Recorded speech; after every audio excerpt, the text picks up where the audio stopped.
¿Vamos? Estamos. Te vas a quedar quieto. Muy bien. Ahora sí. Bueno, hola a todos, hola a todas. Bienvenidos y bienvenidas a este ciclo de entrevistas en cuarentena de Diagonal al Aro. Y esta vez tenemos el honor de estar con Ariel Chalo Britos, el entrenador de la selección argentina de sordos, de los topos. ¿Cómo estás, Ariel? Bien, ¿cómo les va? Buenas tardes. Acá estamos encerrados, pero bien. ¿Cómo venís llevando esta cuarentena? Día 53, si no estoy mal, de aislamiento preventivo social y obligatorio. Yo por lo menos ¿Qué número? empezó la fase... ¿Eh? ¿Qué número? 53, ¿no? Sí, no llevo la cuenta, por las dudas. Y lo que falta todavía, por lo menos. No creo que Me están se levante estirando. todo de un día para otro, pero ¿cómo la venís llevando? Y yo la cuenta la perdí, pero bien. Haciendo muchas cosas acá en mi casa como para mantenerme entretenido, un poco de plomero, un poco de jardinero, un poco de carpintero, un poco de entrenador también, así que, bueno, la llevamos. ¿Y cómo es tu rol de entrenador en cuarentena? Y ahora estamos haciendo entrenamientos 3 veces por semana con la selección, todo en espacios reducidos y lo que podemos adaptar para mantener a los jugadores algo activos. No es el 100% como nos gustaría, pero estamos en mi caso particular capacitándome, mirando videos, tratando de ver algunas charlas, tratando de leer un poco también. Me ha tocado hacer así charlas como ahora con ustedes, con gente de España, con gente de Venezuela, con gente de Uruguay. Así que he estado charlando un poco con entrenadores y gente allegada al deporte de distintos lugares. Pero como te digo, trato de utilizar el tiempo para eso, para tratar de capacitarme un poco más y seguir aprendiendo. ¿Capacitarte con el básquet en general o más específicamente con los hipoacúsicos?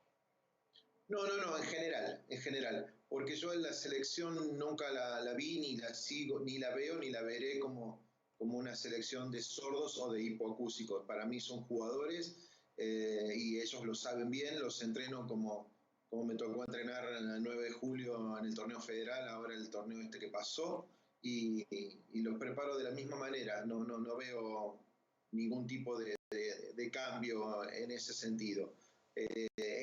Con respecto a la hipoacusia que tiene, sí, en lo que hago de la federación vía videollamada como para capacitarme en cuanto a la comunicación. Específicamente en lo deportivo, no. Me preparo de la misma manera que si tuviera que dirigir, por decirte hoy, a Gimnasia de La Plata, que para dirigir a la selección. ¿Cómo? Vos, Fran, vos. No, contanos cómo es la comunicación con un hipoacúsico, cómo se forma, cómo la llevas adelante, qué tan complejo es. Yo en este momento estoy transitando mi 7º año con el equipo. La columna vertebral del equipo son 6, 7 u 8 jugadores que vienen conmigo desde esa época o antes. Entonces la comunicación es muy fluida, más allá de que no hablemos. Lo básico es lengua de señas, manejo lengua de señas con ellos. Cada vez, bueno, trato de, como te decía recién, de aprender un poco más, de seguir con esta capacitación en cuanto a la comunicación. Pero ya cuando estamos con el equipo, ya lo nuestro por ahí pasa simplemente por una mirada, por un gesto, porque es tanto el conocimiento que tenemos con muchos de ellos que no necesito a veces ni siquiera hacer una seña. El equipo ya me conoce, sabe cómo trabajo, conozco a los jugadores, sé cómo trabaja, sé cómo son, entonces se hace muy fluido. Si hoy, por ejemplo, bueno, otro día hablaba con la gente de España y me preguntaban si en el caso de formar un equipo desde ahí, estaba hablando con la gente de la Federación de Madrid, que tenían la idea de armar el equipo en Madrid de sordos. ¿Qué tendría que hacer? Bueno, lo mismo que hice yo en un comienzo. aprender lengua de señas para poder comunicarme. Después, ya con el conocimiento con los jugadores, se hace más fluido, como te decía recién, la comunicación. Hay veces que, te vuelvo a decir, no uso ni las manos, simplemente miradas o un gesto para mí con los topos de hoy y me basta. Y en el equipo de los topos tenés a dos platenses, que son Juan Aude y Carlitos Baldovinos. ¿Cómo ves el rendimiento de ellos? Te cuento, creo que el torneo pasado, el Mundial de Polonia, fue como un torneo bisagra para el equipo. Llegamos con muchas presiones, con muchas cosas en la cabeza que son extra deportivas, y esas cosas influyeron bastante, tanto en la previa como en el torneo mismo. Una vez terminado el torneo, como te digo, desde esa bisagra, de ese clic que fue ese torneo, he visto una madurez en muchos de los jugadores, un cambio positivo en muchos de ellos, y puntualmente en Juan, que es un jugador que está desde hace casi 10 años en el equipo, y conmigo, bueno, los 7 años que yo estuve, ese año sabático que tuvo él, pero lo conozco desde esa época y ha cambiado mucho. Y el otro día lo hablaba con él en un ciclo que hicimos de charlas con los jugadores y con parte del cuerpo técnico y con la federación. Hacíamos unas charlas en vivo por el Instagram de Fabs, y se lo dije, y él se dio cuenta también que ha tenido una madurez en cuanto a su actitud, a su carácter, que lo ha cambiado para bien, un cambio muy positivo, un cambio que yo lo noto en su forma de ser, de pensar, de manejarse, y eso lo lleva a la parte deportiva.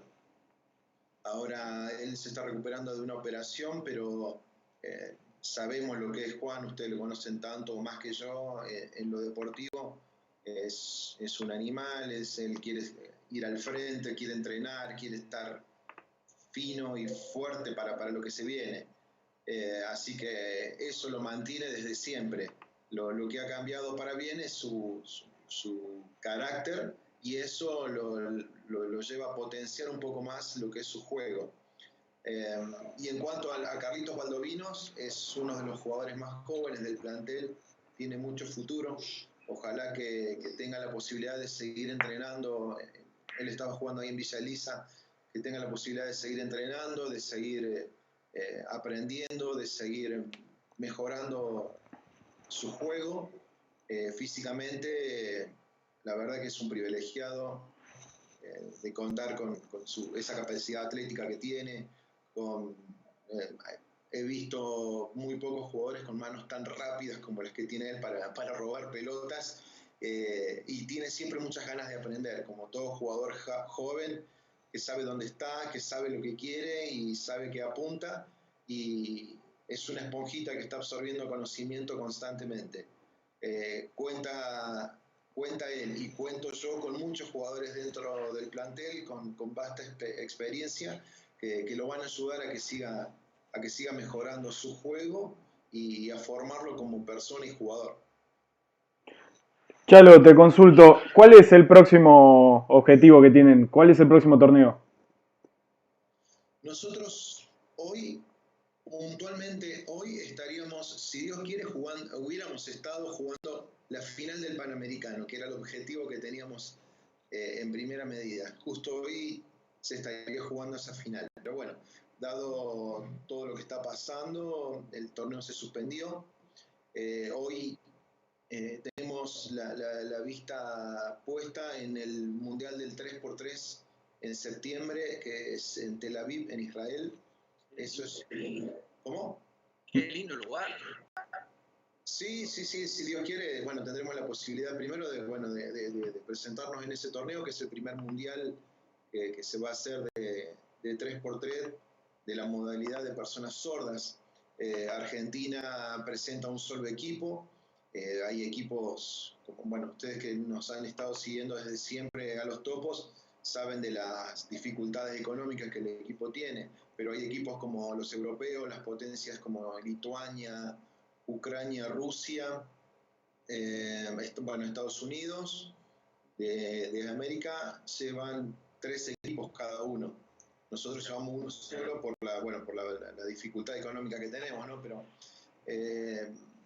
el Mundial, bueno, es el primero y teníamos mucha esperanza puesta en ese torneo. Tenemos, porque aún no se suspendió. Nosotros ya pagamos la inscripción, hicimos la seña en el hotel. Tenemos una empresa privada que nos está ayudando para ese torneo, así que relajados en ese sentido para poder pensar pura y exclusivamente en lo deportivo. Así que el primer objetivo sería ese, un Mundial de 3x3 en Israel. En noviembre se estaría disputando este Panamericano que se suspendió en la ciudad de Montreal, en Canadá. Y ese Panamericano es clasificatorio a lo que va a ser las Olimpiadas 2021 en Brasil, en la ciudad de Caxias do Sul, en noviembre del 2021. ¿En qué estado llegan como equipo para ese Panamericano? ¿En qué nivel o con qué objetivo llegan a diferencia de lo que fue el Mundial? Como te decía recién, el Mundial pasado fue un quiebre en el equipo, para bien, un quiebre en lo positivo. Llegamos con una madurez que se logra cuando el equipo siente un cimbronazo, siente un golpe fuerte. Es como el boxeador cuando está arriba del ring, que recibe ese cross de derecha a la mandíbula, que lo siente y tiene 2 caminos: o cae a la lona o se levanta más fuerte todavía y encara y termina ganando la pelea. Creo que el cross ese que nos pegaron el año pasado a nosotros no nos volteó. Sí lo sentimos, sí fue fuerte, pero fue positivo, porque hoy somos otro tipo de personas, otro tipo de equipo, y esa madurez creo que se va a ver reflejada en este torneo que es el clasificatorio. Tenemos mucha esperanza de estar en el podio en ese Panamericano. Siempre tenemos que pelear con Estados Unidos, siempre tenemos que pelear con Venezuela y con Canadá, que son los 3 equipos que, bueno, tienen un potencial económico que para nosotros es muy lejano. Y bueno, esas ventajas que tienen ellos son las que por ahí los llevan a estar más tranquilos, a relajarse en cierto punto. Y nosotros, bueno, como te decía, esto que fue el Mundial del año pasado, creo que lo vamos a asimilar como una carga de energía, como esa madurez que necesita todo el equipo para dar el salto de calidad, y tengo mucha esperanza que en ese Panamericano se va a ver.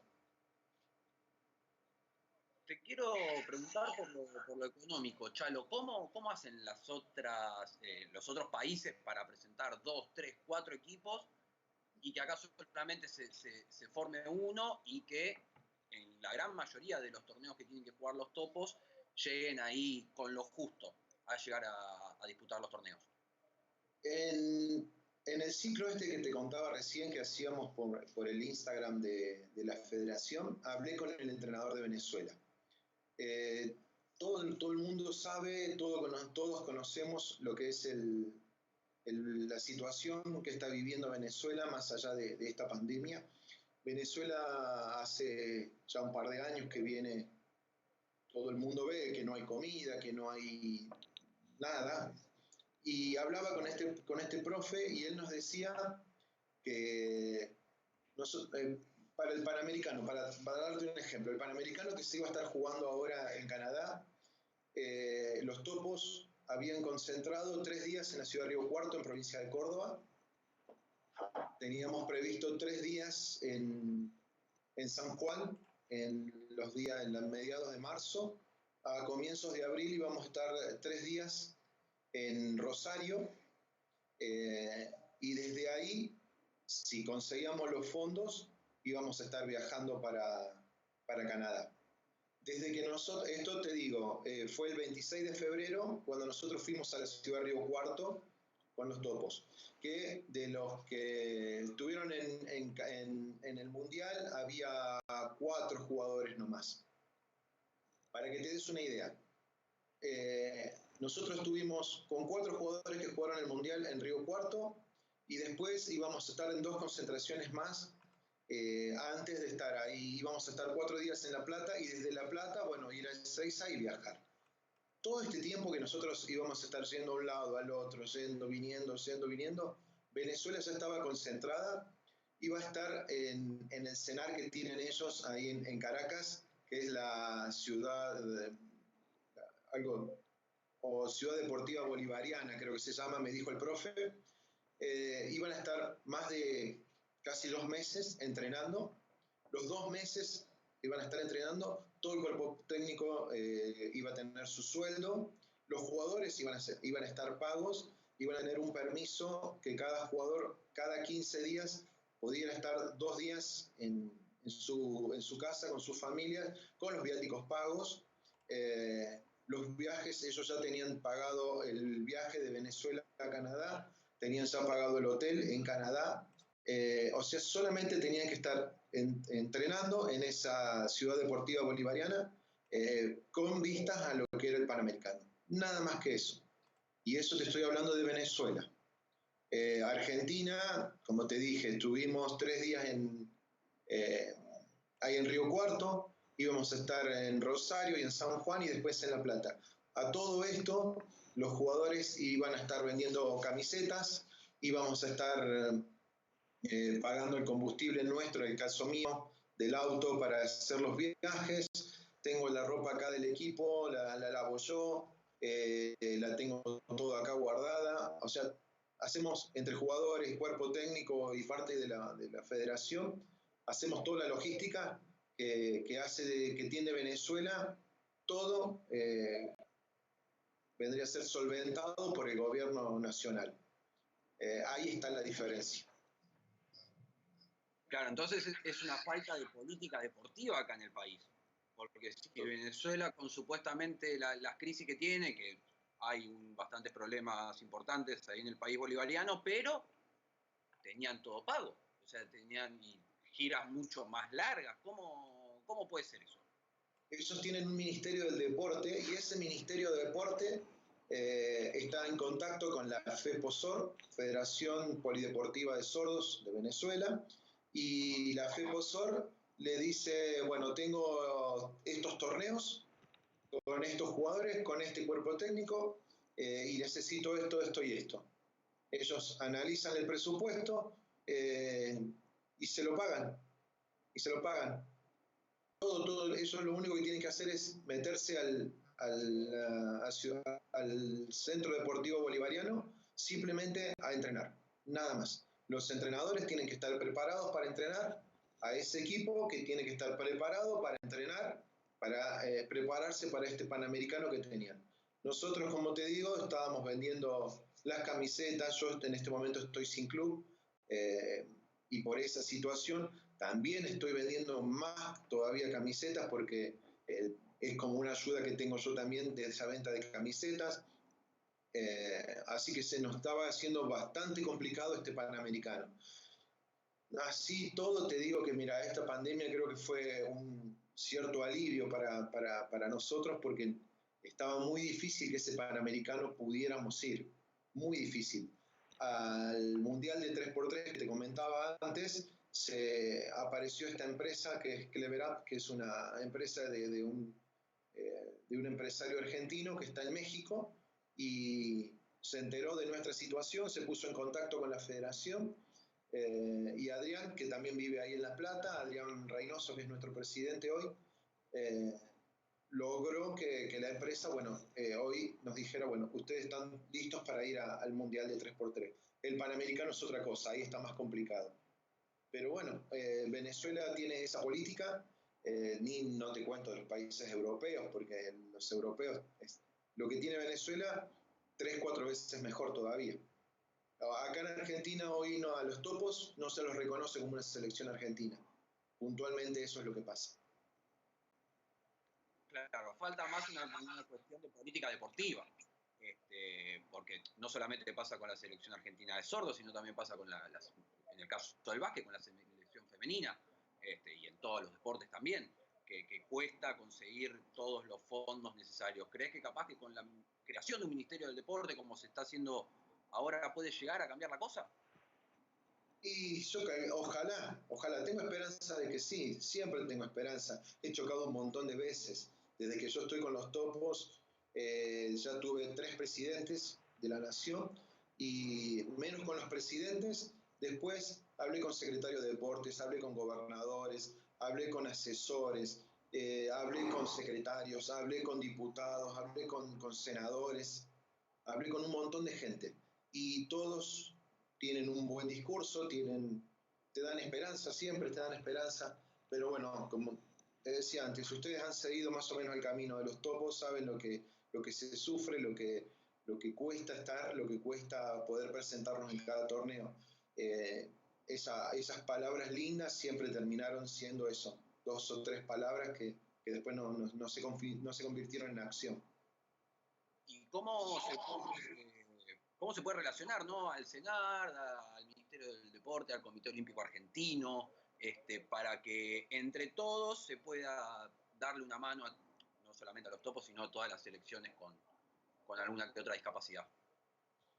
No es tan difícil, no es tan difícil. Después yo por privado hablé con el profe y más o menos él me comentaba, el gobierno allá tiene, en Venezuela te hablo, tiene para hablarlo a grosso modo, tiene un sistema que es con las empresas grandes, en vez de recibir los impuestos de esas empresas grandes, lo que hacen es que esos impuestos directamente van volcados al deporte.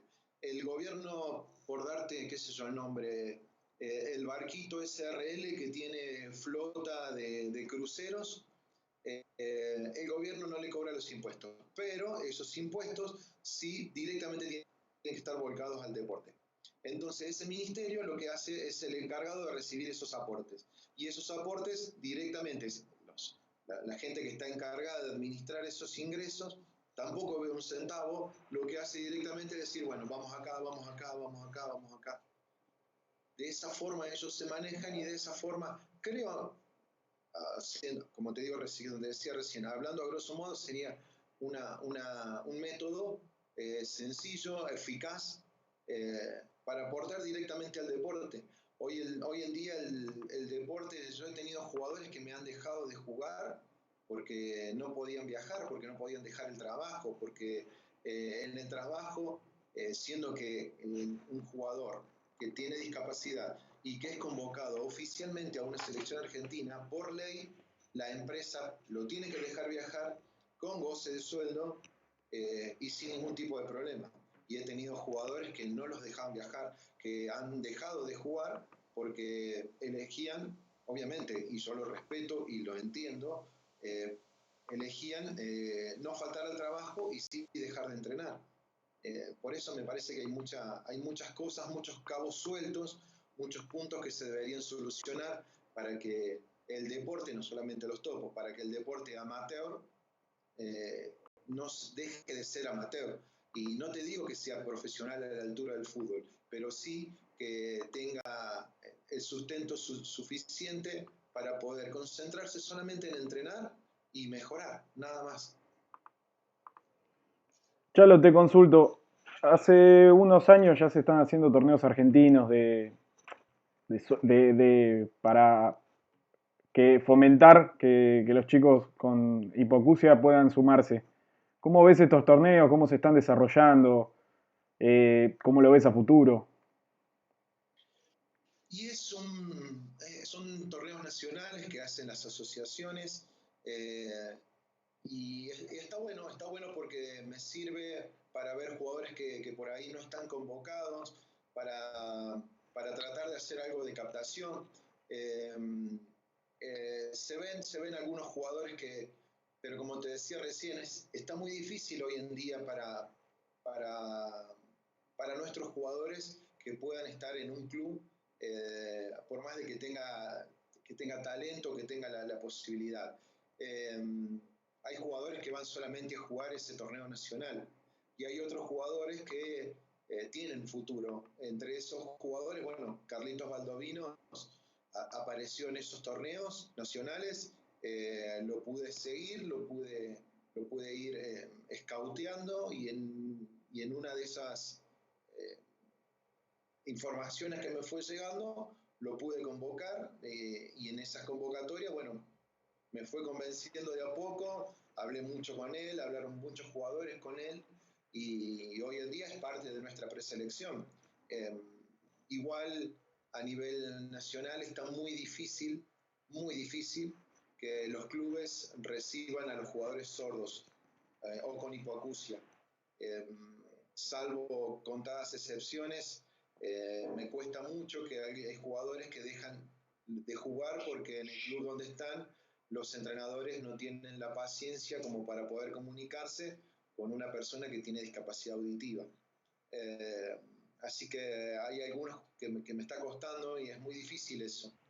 Pero bueno, esos campeonatos nacionales han servido y creo que van a seguir sirviendo. Y te pregunto, quería hablar de los jugadores y los clubes. Porque acá en La Plata tenemos el caso de Juan Aude, que llegó a jugar provincial de clubes acá en provincia de Buenos Aires con Atenas. Carlitos Baldovino, que no sé si llegó a debutar en primera en Villaliza o en la universidad, pero hay jugadores que llegaron a jugar en primera división en alguna escala provincial, escala federal, escala Liga Argentina. Sí. Tenemos dentro de la preselección, tenemos a Manu Perticarari, que es de Tres Arroyos. Él fue juvenil en Peñarol. Está Pablo Valentinuzzi, que fue juvenil en el Peñarol campeón de la Oveja Hernández. Tengo a Joaquín Faber, que es de acá de Córdoba, que estuvo jugando la temporada pasada, bueno, esta que se suspendió ahora el torneo federal, el 9 de julio Río Tercero. Los dos chicos de Orán, Nicolás y Andrés Montero, jugaron 4 temporadas seguidas el torneo federal ahí en Unión de Orán. Estamos jugando ahora la liga profesional en Bolivia. Hay en La Rioja, está Joaquín Reina, que juega al provincial de La Rioja, que vendría a ser el prefederal para Independiente de La Rioja. Tenemos jugadores que están en torneos importantes, de buen nivel, pero también tengo jugadores como Bruno Veros, que tiene 2 metros, tiene un físico privilegiado, pero cuando él estaba viviendo en Córdoba hasta el año pasado, me costaba de que los clubes lo pudieran aceptar, porque no se podían comunicar los entrenadores, entonces elegían dejarlo de lado. ¿Y cómo se hace para, es redundante, cómo se hace para incluirlos a los jugadores hipoacúsicos en un equipo de no hipoacúsicos? Todo se resume en que querer es poder. Si vos querés, podés. Si vos querés que no te digo sordo, si vos querés que esa persona que vino, que está con las zapatillas, que está vendado, que está con su short, con su camiseta para entrenar, si vos querés que esa persona entrene, vas a poder. ¿Y cómo?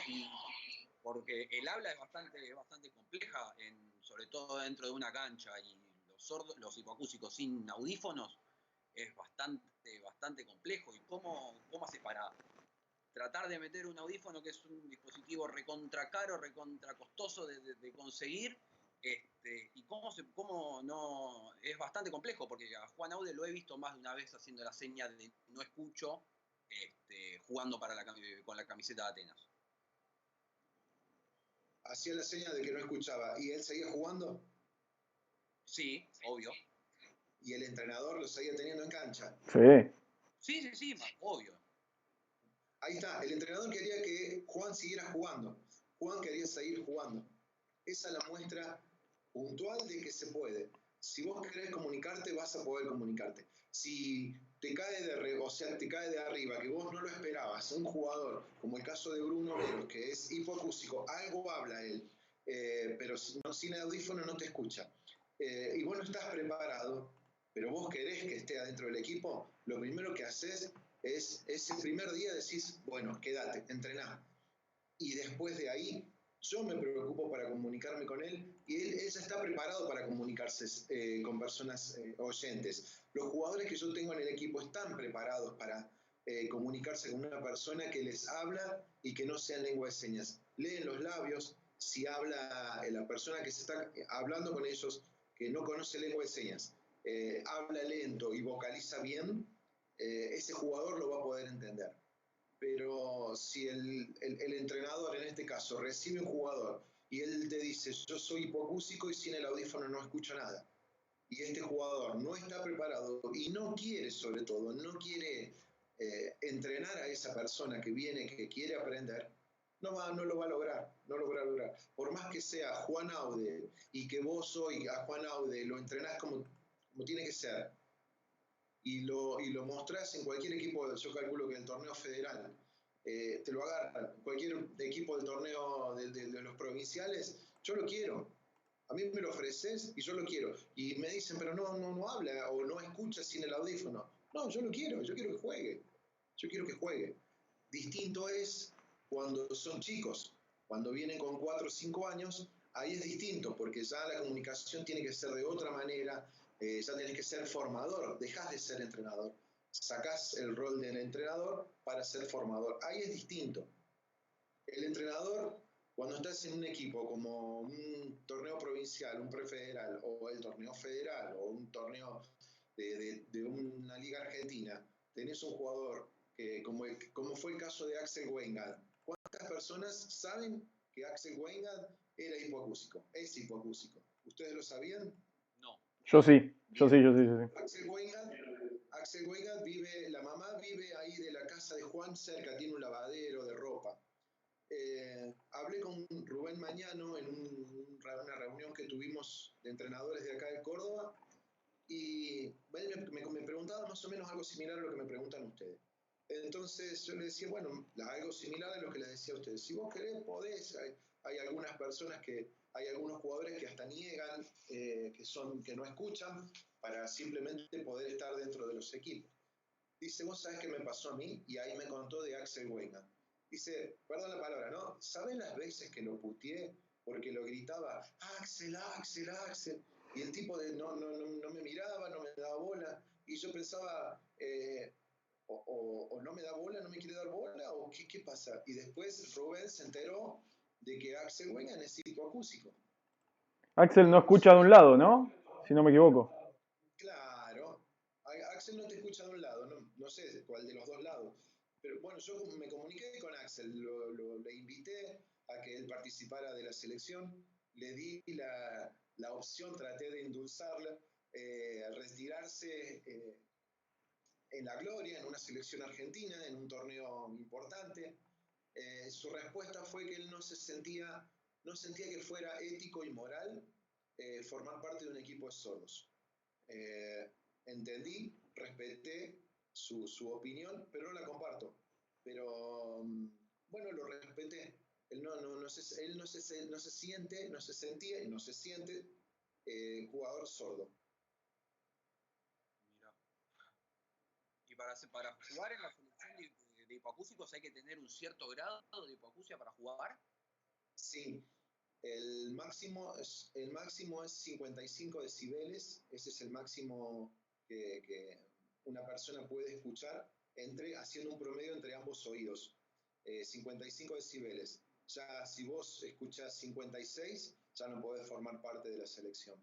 Hasta 55 está permitido, acá se hace una audiometría, se presenta en federación, esa federación hace el envío a la DIF, que es el Comité Internacional, y desde ahí a los 20 días te hacen la respuesta, te envían la respuesta y te dicen, bueno, este jugador está habilitado o no para jugar en la selección. Les mando un beso grande a mi vieja que es fonoaudióloga y espero que no me putee porque si uso bien o mal los términos. Y te quiero preguntar por el rol del entrenador, sobre todo, no sé, en la formación de los entrenadores, en ENEVA. ¿Se puede incluir el lenguaje de señas? ¿Se puede agregar a la currícula un lenguaje como para poder comunicarse y poder incluirlos a los jugadores hipoacúsicos? Muy buena pregunta, muy buena. Mira, si vos me hubieras dicho antes de empezar esta charla, ¿qué querés que te pregunte? Yo te hubiera dicho, pregúntame esto.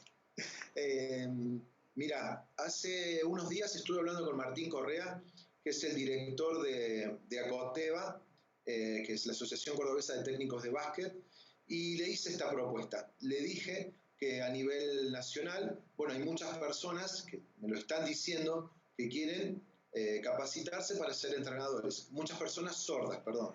Personas sordas que quieren ser entrenadores de equipos sordos o de equipos oyentes.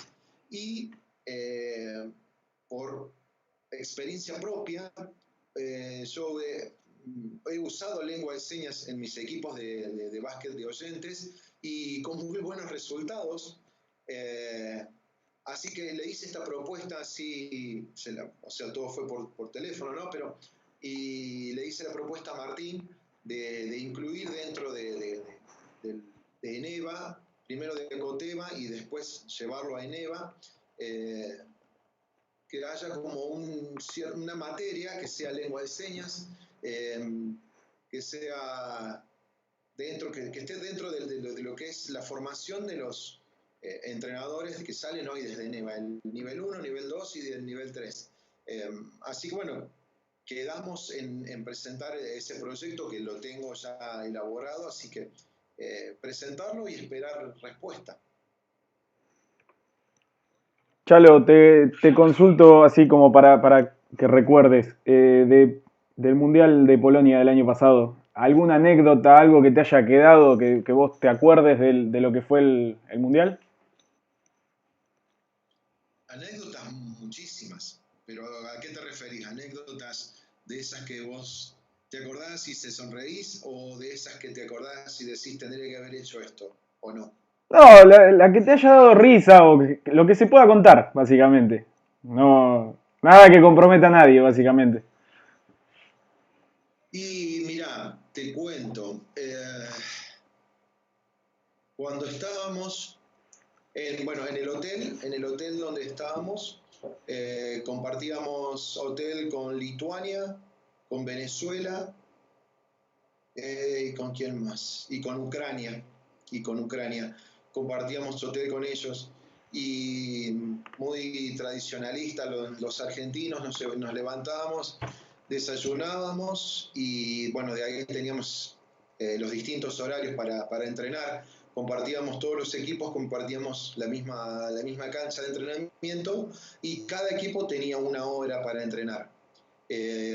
La mañana de la cancha estaba dividida de 9 a 10, 10 a 11, 11 a 12, esos tres horarios y iban rotando los equipos para entrenar.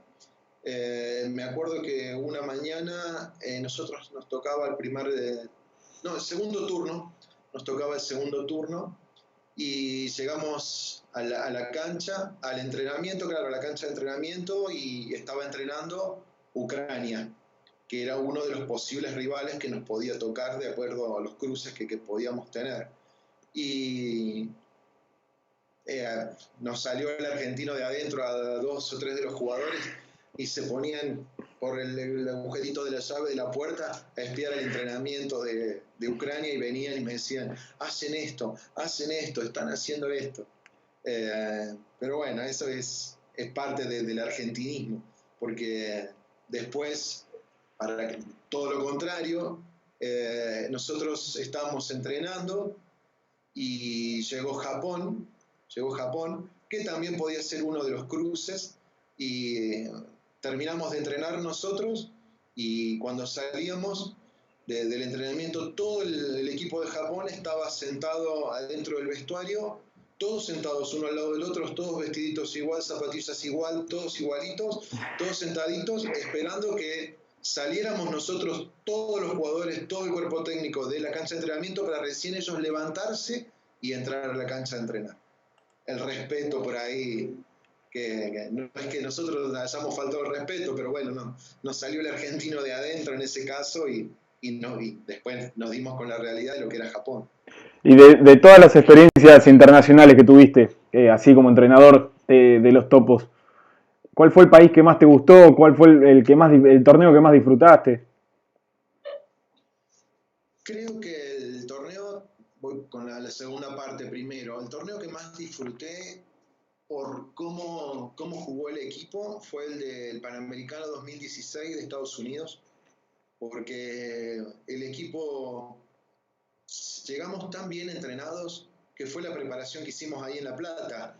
Esa concentración empezó a los tumbos porque terminamos el CENAR, lo digo abiertamente, no hay problema. Fuimos 4 veces al CENAR, siempre tuvimos problemas, nunca tuvimos las canchas o el comedor o las habitaciones en condiciones como para prepararnos para un torneo. Y ese no fue la excepción, ese año 2016 llegamos al CENAR y en el CENAR nos mandan al CENADE, ahí en Ezeiza. Las habitaciones estaban en buenas condiciones, el comedor estaba bien, pero no tenían cancha de básquet. Y cómo un equipo de básquet se iba a preparar para un Panamericano sin cancha de básquet.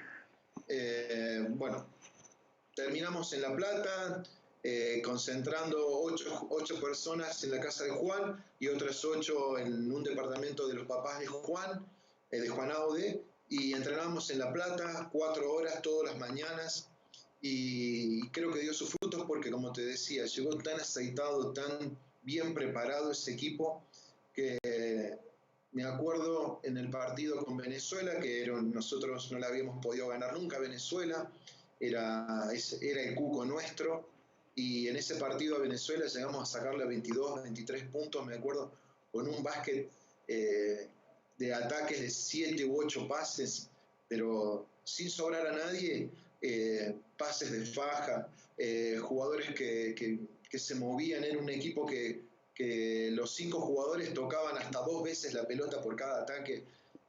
Disfruté muchísimo en lo deportivo ese torneo.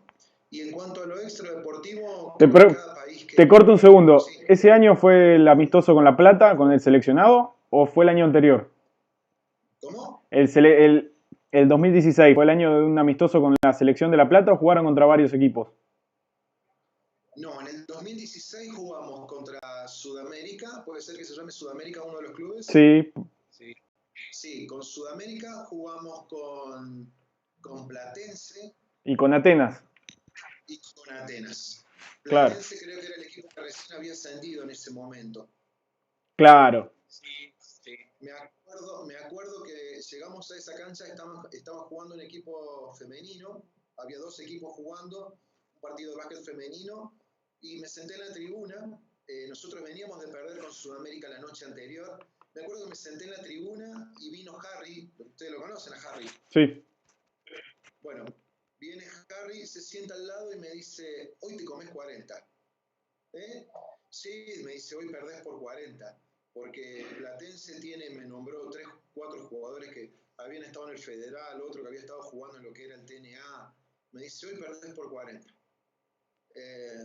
Bueno, vamos a jugar, le digo. Nosotros venimos a jugar, necesitamos jugar.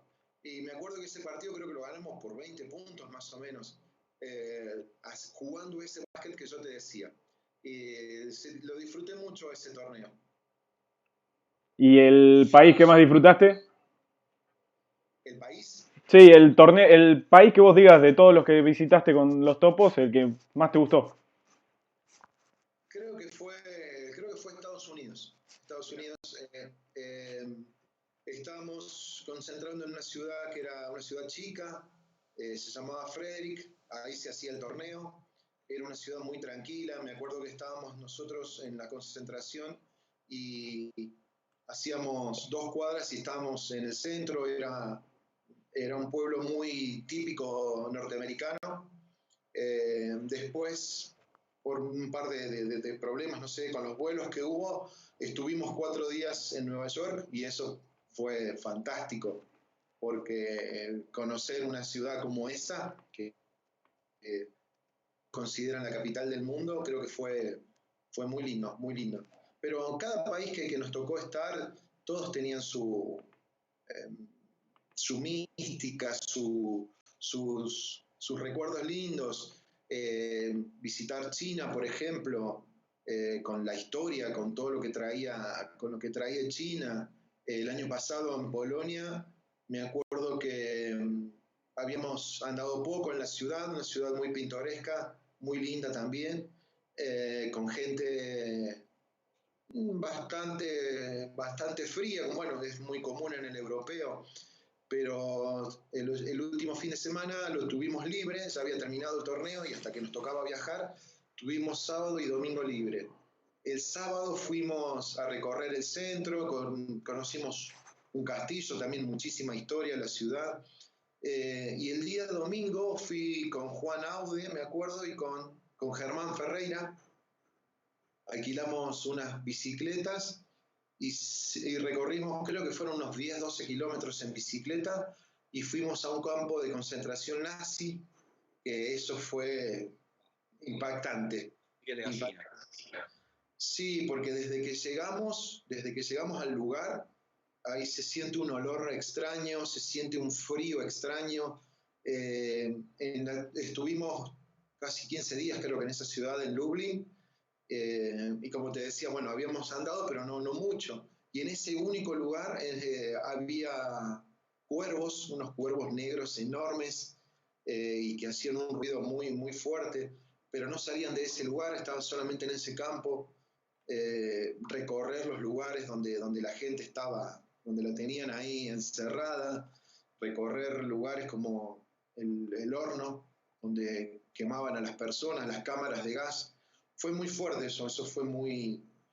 Hoy veía algunas fotos que me mandó Diego, porque cambié el celular y perdí absolutamente todas las fotos de ese viaje. Y hoy le pedí a Diego y me mandó algunas.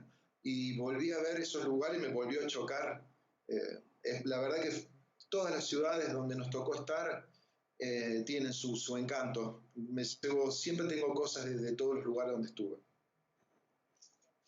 Bueno, Chalo, ya para ir cerrando, contanos un poco para los que no te conocen tanto aquí en la ciudad, ¿por qué te dicen Chalo?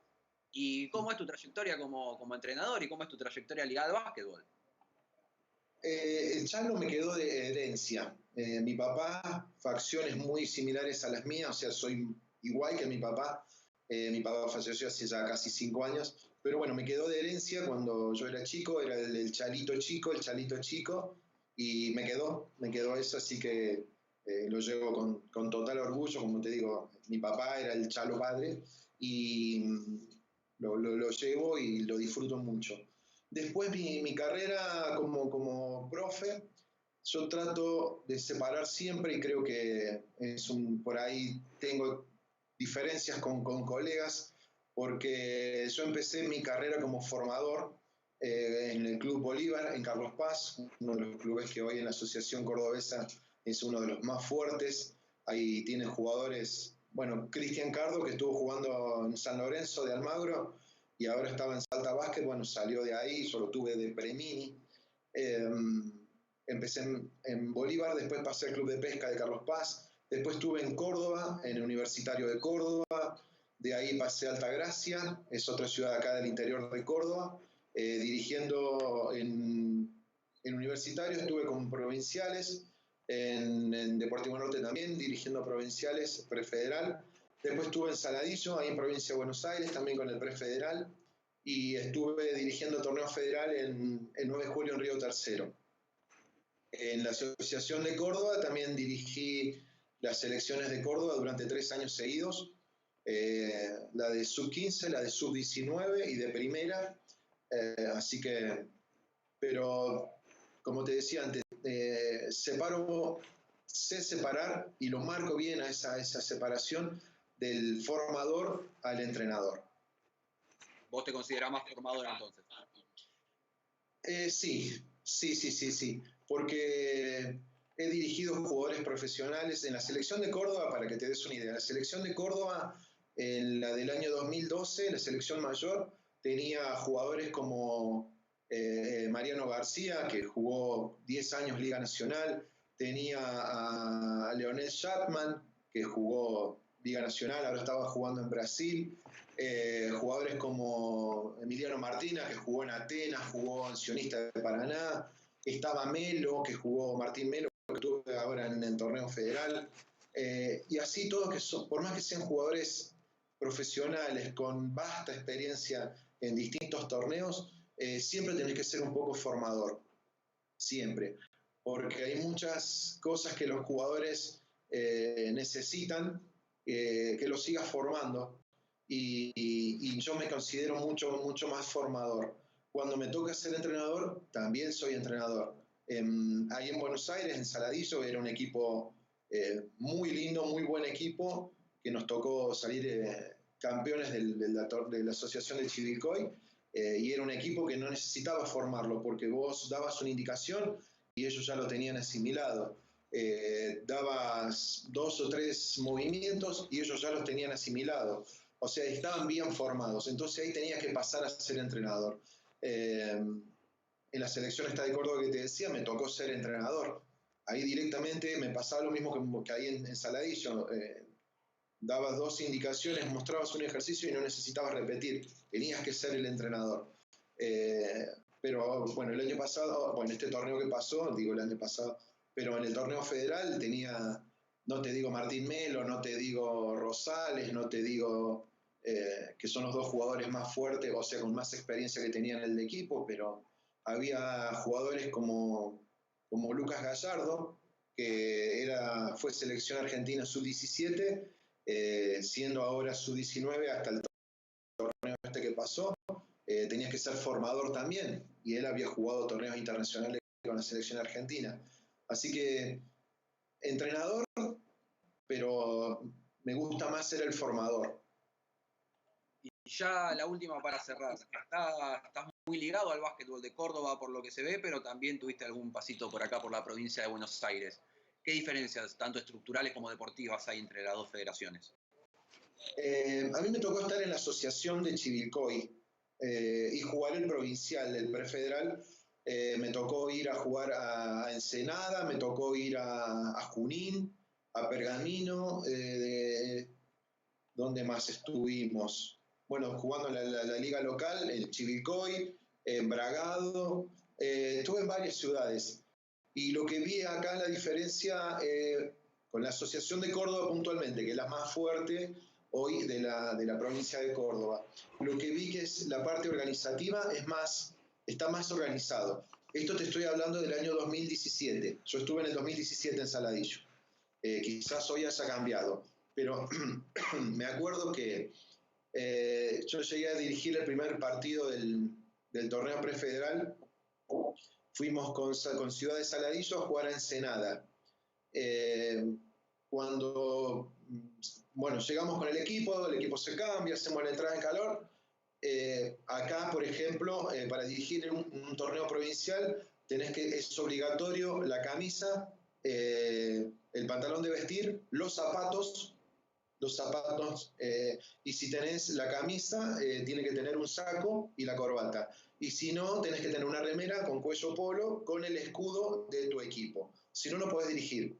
Y yo me presenté así, ahí en Ensenada, con el pantalón de vestir, con los zapatos, con la camisa. Yo tenía una camisa blanca y un saco. Y cuando entramos a la cancha, antes de entrar a la cancha, ya mis jugadores me decían, ¿qué hace vestido así? Pero es un prefederal, un provincial. No, pero acá no. Y entro y veo del otro lado que el otro entrenador tenía una remera cualquiera, afuera del pantalón tenía un jogging puesto y zapatillas. Eso ya fue un cambio brusco. Después, en cuanto a las ternas arbitrales, vi algunas diferencias también. Pero como te digo, esto fue en el año 2017. Quizás hoy haya cambiado para bien, se haya cambiado un par de cosas. Y en cuanto a lo deportivo, es muy fuerte, me gusta mucho el nivel que